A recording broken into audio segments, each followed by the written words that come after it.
خداوند یسوع مسیح کے عظیم بابرکت اور فتح مند نام میں سب کو سلام۔ میرے عزیزو، آج کا جو ہمارا ٹاپک ہے وہ ہے موروثی گناہ۔ موروثی گناہ ہے کیا؟ میرے عزیزو، باپ آدم نے اور ماں حوا نے جو گناہ باغ عدن میں کیا وہ موروثی گناہ کہلاتا ہے، یعنی خدا کے نافرمان ہو کر منع کیے ہوئے پھل کو کھانا۔ اس گناہ کو، نافرمانی کے گناہ کو موروثی گناہ کہا جاتا ہے۔ اس گناہ کے نقصانات بہت زیادہ انسان کو اٹھانے پڑے۔ مرد کو سزا ملی کہ وہ خون پسینے کی کھائے گا، اور عورت کو سزا ملی کہ وہ درد سے اولاد پیدا کرے گی، اور اس کے ساتھ ایک بڑا نقصان جو انسان کو ہوا وہ یہ کہ آسمان کی بادشاہت کے دروازے اس کے لیے بند ہو گئے، اور باغ عدن میں خدا انسان کے ساتھ ڈائریکٹ بات کرتا تھا، لیکن پھر انسان اور خدا کے درمیان ناراضگی قائم ہو گئی۔ اور اصل یہی نقصان تھا جو ابلیس خدا اور انسان کو دینا چاہتا تھا۔ اور خدا انسان کو بہت زیادہ پیار کرتا تھا، لیکن پیار کہ اس نے اپنے فرشتے لوسیفر کو، جو شیطان کہلاتا ہے، اپنی سلطنت سے خارج کر دیا۔ اتنا پیار کہ اس نے اپنی بادشاہت سے اپنے فرشتے کو سردار کو خارج کر دیا۔ ہاں، یہ سچ ہے کہ خدا نے انسان سے محبت رکھتے ہوئے اپنے فرشتوں کے نظام میں بگاڑ پیدا کر لیا۔ اور جب پیار خدا کا اتنا تھا تو کیا انسان کو نہ چاہیے تھا کہ اتنے بڑے پیار کا جواب اسے پیار فرما برداری میں دے؟ لیکن انسان نے خدا کے پیار کا جواب نافرمانی میں دیا۔ اب یہ ناراضگی ختم کیسے ہوتی؟ یہ سب انسان کے بس میں تھا، لیکن انسان آج بھی اور تب بھی ابلیس کو خوش کرتا آیا ہے اور خدا کو دکھی کرتا۔ اس لیے خدا کو خوش کرنے میں ناکام ہوتا گیا۔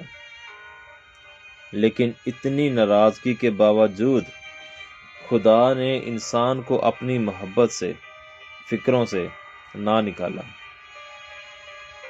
اور تب ایک منصوبہ باغ عدن میں بنایا اور اس کا اعلان کیا کہ ایک بے عیب برا تمہارے لیے تیار کیا گیا ہے جو اس موروثی گناہ کو دھوئے گا، اور پھر انسان اور خدا کی صلح ہوگی۔ اور چونکہ شیطان نے عورت کو ورگلایا، اس لیے شیطان کو یہ سزا ملی کہ عورت کی نسل سے جو پیدا ہوگا وہ تیرے سر کو کچلے گا۔ اب خدا انسان سے محبت دکھاتا رہا، جیسے حضرت نوح کے زمانے میں اپنے تابعدار بندوں کو پانی کے عذاب سے بچایا۔ حضرت لوط کے زمانہ میں خدا نے اپنے ماننے والوں کو آگ اور گندک کے عذاب سے بچایا۔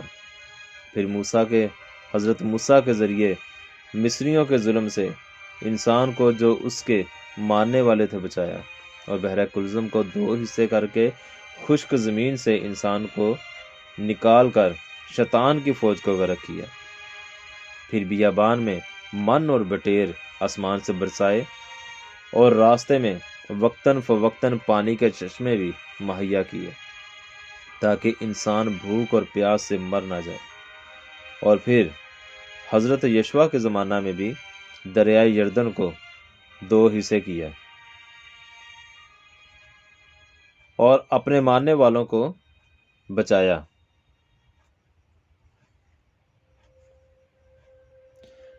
اب انسان جو غلطیاں کرتا تھا، جو خطائیں کرتا تھا، تو خدا کی طرف سے یہ حکم تھا کہ انسان بکرے یا مینڈے خدا کی نظر گزرانے۔ یہ انسان کے ان موجودہ گناہوں کو تو دھو دیتے تھے، لیکن جو گناہ انسان نے باغ عدن میں کیا وہ ابھی تک قائم تھا، یعنی موروثی گناہ۔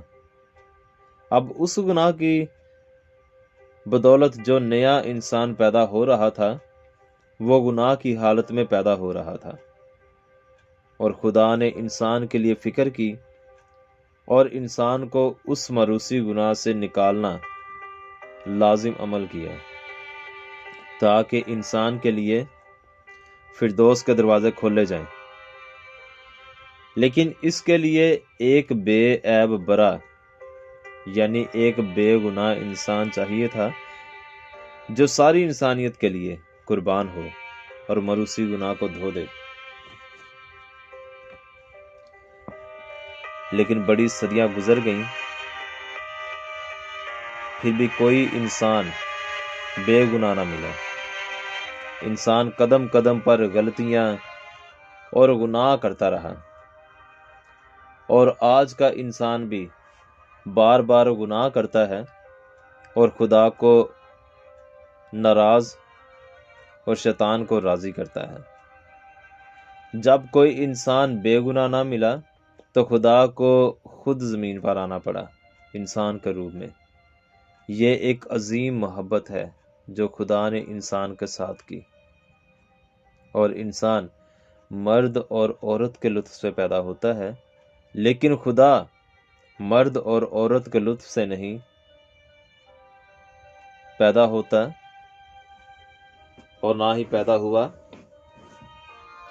بلکہ روح القدس کے سایہ سے ایک کنواری حاملہ ہوئی جن کا نام مقدسہ مریم ہے، اور جس کوکھ سے خدا نے پیدا ہونا تھا وہ کوکھ بھی انسان کے لطف سے پاک تھی، یعنی مقدسہ ماں مریم بھی بنا باپ کے پیدا ہوئی۔ خدا نے اپنے لیے جو نام چنا، یعنی یسوع نام، وہ نام بھی بڑی قدرت اور رحمت والا ہے، اور یسوع نام کا مطلب ہے بچانے والا۔ اور شروع سے آج تک کسی انسان کی یہ جرت نہیں ہوئی کہ کوئی اپنا یا اپنے بچے کا نام یہ رکھ سکے، ورنہ انسان تمام نبیوں کے نام استعمال کرتا ہے، لیکن یسوع نبی نہیں ہے بلکہ نبیوں کو بھیجنے والا ہے۔ جیسا کہ خداوند یسوع مسیح نے جب وہ زمین پر انسانی جسم میں موجود تھے کہا کہ اس سے پہلے کہ ابراہیم پیدا ہوتا میں تھا، اور کلام پاک میں درج ہے کہ خداوند یسوع مسیح مکمل انسان اور مکمل خدا ہے۔ خدا کی یہ محبت کیا کم تھی کہ وہ اپنا آسمانی تخت چھوڑ کر زمین پر آیا۔ اس نے طے شدہ منصوبہ کے تحت اپنے آپ کو صلیب پر چڑھایا، انسان کے موروثی گناہ کا کفارہ دیا اور انسان کے لیے آسمان کی بادشاہی کے دروازے کھولے۔ خداوند یسوع مسیح نے اپنے آپ کو دروازہ کہا کہ جو مجھ سے ہو کر گزرے گا وہی فردوس میں داخل ہوگا، اور جو خداوند یسوع مسیح کو قبول نہیں کرتا وہ موروثی گناہ میں ہی رہتا ہے۔ اس موروثی گناہ میں جب انسان تھا تو انسان کے ساتھ خدا کا ڈائریکٹ رابطہ نہ تھا، بلکہ ہیکل میں پردہ لگا ہوا تھا، اور اس پردے کے دوسری طرف جو انسان پاک صاف ہوتا وہی جاتا، اور ہر انسان کو پردہ کے دوسری طرف پیٹ پر رسا باندھ کر بھیجا جاتا۔ جو گنہگار ہوتا وہ وہاں مر جاتا اور اسے واپس کھینچ لیا جاتا تھا۔ جیسے ہی خداوند یسوع مسیح صلیب پر قربان ہوئے تو وہ پردہ اوپر سے نیچے تک پھٹ کر دو حصے ہو گیا، جس کا مطلب ہے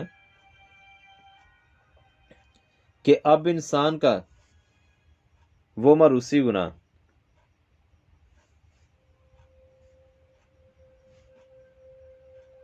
جو اس نے باغ عدن میں کیا دھو دیا گیا ہے، اور اب انسان اور خدا کی صلح ہو گئی ہے، اور اب ہر انسان کا خدا کے ساتھ ڈائریکٹ رابطہ ہے، اس لیے خداوند یسوع مسیح ہر انسان کے لیے ایک طریقہ بتا گئے کہ جو اس مروسی گناہ سے نجات پانا چاہتا ہے وہ باپ اور بیٹے اور روح القدس کے نام پر بپتسمہ لے اور اپنے آپ کو فردوس کے لائق بنائے، بلکہ جیسے ہی آپ کا بچہ یا بچی پیدا ہو اسے جلدی سے بپتسمہ دلواؤ، تاکہ آپ کا بچہ یا بچی سب سے پہلے مروسی گناہ سے نکل کر فضل کے دور میں داخل ہو۔ اب یہ فضل کا دور کیا ہے؟ جب خداوند یسوع مسیح آئے تو اس دور کو فضل کا دور کہا جاتا ہے۔ اس سے پہلے انسان مروسی گناہ میں تھا، لیکن جب خداوند یسوع مسیح آئے تو انسان پر فضل کیا گیا اور انسان کو اس مروسی گناہ سے نکالا گیا۔ تو خداوند یسوع مسیح جب دنیا میں آئے تو انہوں نے ہمیں ایک دعا سکھائی کہ جب تم دعا کرو تو کہو کہ اے ہمارے باپ تو جو آسمان پر ہے، تیرا نام پاک مانا جائے۔ خداوند یسوع مسیح نے ہمیں اپنے آپ کو باپ کہنے کے لیے کہا۔ اس سے پہلے انسان باپ نہیں بلکہ خدا ہی کہتا تھا، یہوہ کہتا تھا، اور اس دوری کو قائم رکھتا تھا جو خدا اور انسان کے درمیان میں ہونی چاہیے۔ جب حضرت موسیٰ پہاڑ پر خدا سے بات کرنے کے لیے جاتے تو خدا نے حضرت موسیٰ کو کہا کہ کوئی انسان اس پہاڑ کو ہاتھ بھی نہ لگائے، اگر لگائے گا تو وہ مر جائے گا۔ پھر خیمہ اجتماع میں جہاں پر عہد کا صندوق پڑا ہوتا تھا تو وہاں پر بھی اس سے بھی انسان دور رہتا تھا، اور انسان جو پاک صاف انسان ہوتے تھے وہی وہاں پر آتے تھے۔ اور اسی طرح پھر ہیکل کا پردہ بھی اس بات کی نشانی دکھاتا ہے، اس بات کی علامت ہے کہ خدا کے ساتھ انسان کا ڈائریکٹ رابطہ نہیں تھا، انسان پر وہ فضل نہیں تھا۔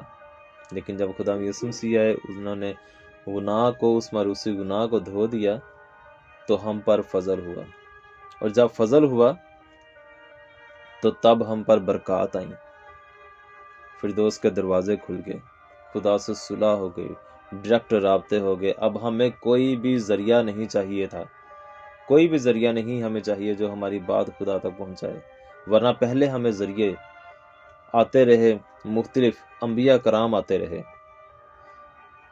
اب ہمیں خداوند نے اپنے بیٹے اور بیٹے ہونے کا حق بخشا، ہم اس کے فرزند ہیں، اور اب ہمیں خداوند یسوع مسیح کو، خدا کو باپ کہنے کی اجازت ہے۔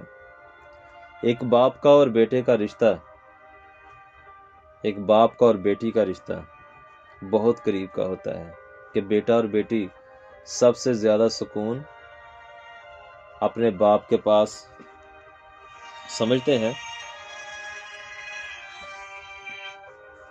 اور اپنی ہر بات، اپنا ہر مسئلہ اپنے باپ کو بتا سکتے ہیں۔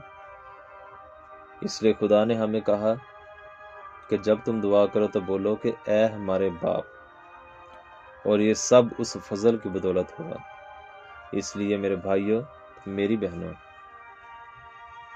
آپ کا بچہ یا بچی جب بھی پیدا ہو اس کا جوان ہونے کا انتظار نہ کرو، بلکہ جلد از جلد اسے اس مروسی گناہ سے نکالو جو انسان نے باغ عدن میں کیا، کیونکہ یہ مروسی گناہ بہت صدیاں ہم پر رہا، اور اس کے لیے ہی تو داؤد نبی نے کہا کہ مینوں وچ گناہ دے جمیا میری مائی۔ اس گناہ کے بارے میں ہی داؤد بادشاہ نے کہا، کیونکہ یہ گناہ انسان پر تھا، اپنے بچے کو جلد از جلد اس گناہ سے نکالیں۔ بہت سے ہمارے بھائی ہیں جو کہتے ہیں کہ ہمیں جوان ہو کر بپتسمہ لینا چاہیے، تو میرے بھائیوں میں نے آپ کو اس میں بہت تفصیل سے سمجھانے کی کوشش کی۔ اس بات کو سمجھو اور جلد از جلد خدا یسوع مسیح کی اس قربانی کو اپنے اوپر آنے دو، اپنے بچے کے اوپر آنے دو، اور اسے اپنے اس گناہ کا کفارہ لینے دو۔